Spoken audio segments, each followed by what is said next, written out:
welcome back everybody to the 1Q Club. First of all, I want to wish you all a happy 2023, a happy new year, and I hope you had a really fantastic start into this year. We have a lot of plans for this year's and we have a lot in storage, but for now I just want to have a little recap, a little re-look at the year 2022 and what we have been up to. So it has been a really fantastic year. We have been growing slowly but steady, but the 1Q Club raises a little bit more awareness than it did a year back, and I'm really happy and excited and thankful for that, of course.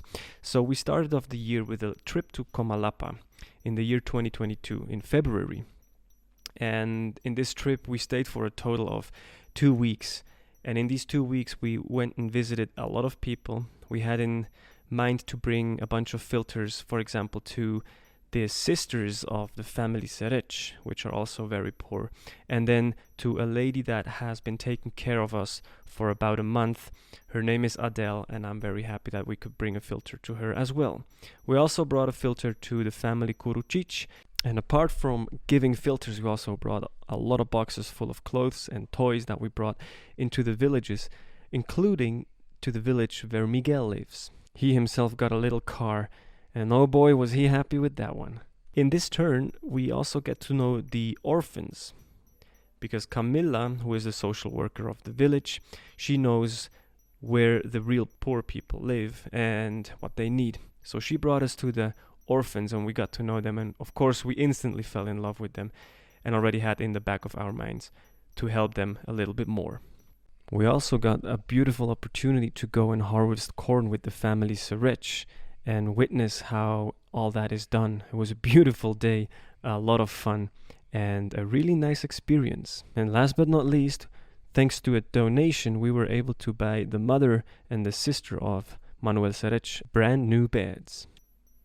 Our next trip to Comalapa was in April, and during this time it was a beautiful visit because every street was completely decorated. And so the people here, they create these beautiful street decorations in order to celebrate the Holy Week. The people here, they're very strongly connected with their religion, and they're not being shy in celebrating and worshipping. And so they put all these beautiful flowers and paintings and colors onto the street, and they make a huge effort in order to make that little city of Comalapa as pretty as they can.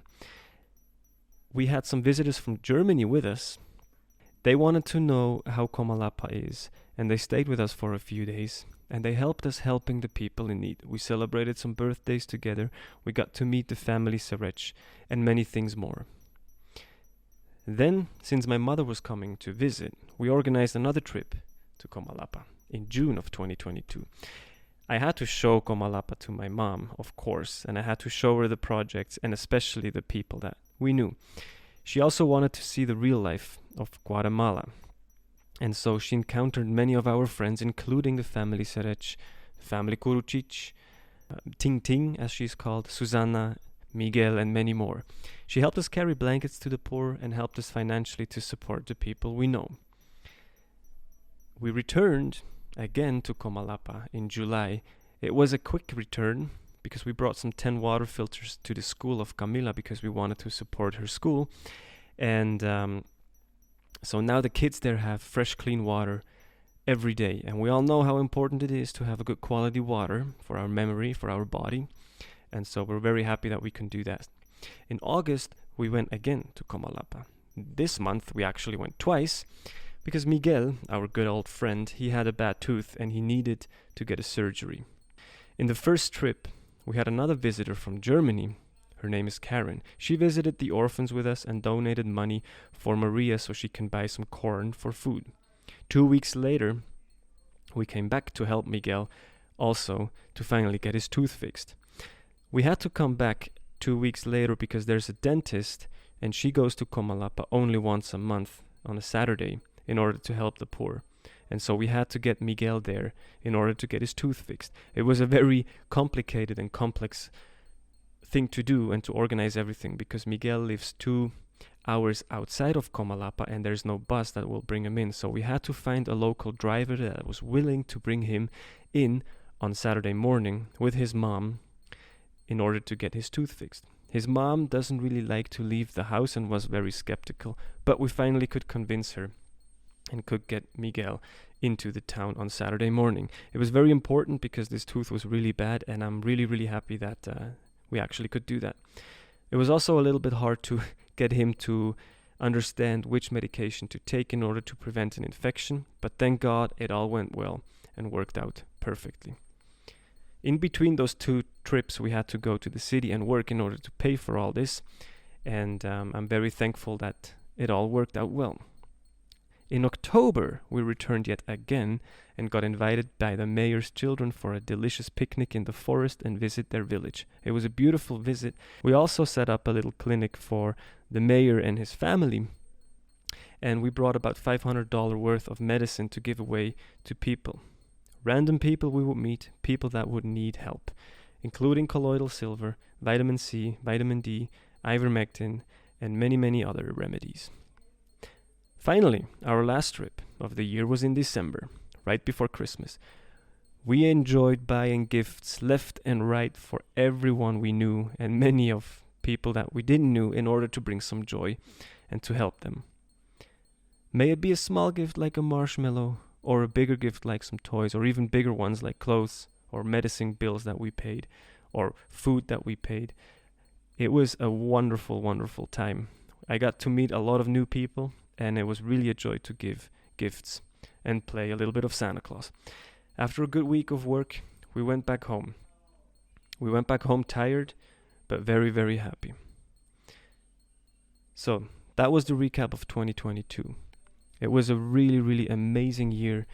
In the name of the 1Q Club team and everybody that we have been helping, I want to really, really, really thank you all, especially George, Ceci, Jan, Karin, Lisa, Greta, Patricia, Lichi, Manuel, Marjorie, Marcela, Phillip, Christina, Daniela, Cecilia, Peter, Yannick, and many more for their incredible work and help that they have been doing this year in order to make all of this possible. I also want to thank very specially to Wolfgang, Kirstin, Hannes, Celestine, Meir, Alfred, Glenda, Mario, Beeke, Olivier, Shayala, Benjamin, Christoph, Melanie, Sonya, Raihaan, Julia, Thomas, Ben, Susanne, Janina, Phillip, Maria, Patricia, Gerda, Konstantin, Helen, Rachel, Ronald, Klaus Dieter, Dena, Manuel, Marcin, Kai, Ingrid, Bianca, Angelika, Monika, Verena, Nina, DKM, Daniela, Lydia, Erwin, Irene, Petra, Po, Brigitte, Peter, Eva Maria, Ines, Nancy, and everybody else that has been financially supporting us. Thank you so much. I really, really appreciate it, and I hope 2023 is going to get even better. This is the 1Q Club. I wish you all a wonderful new year, and see you soon.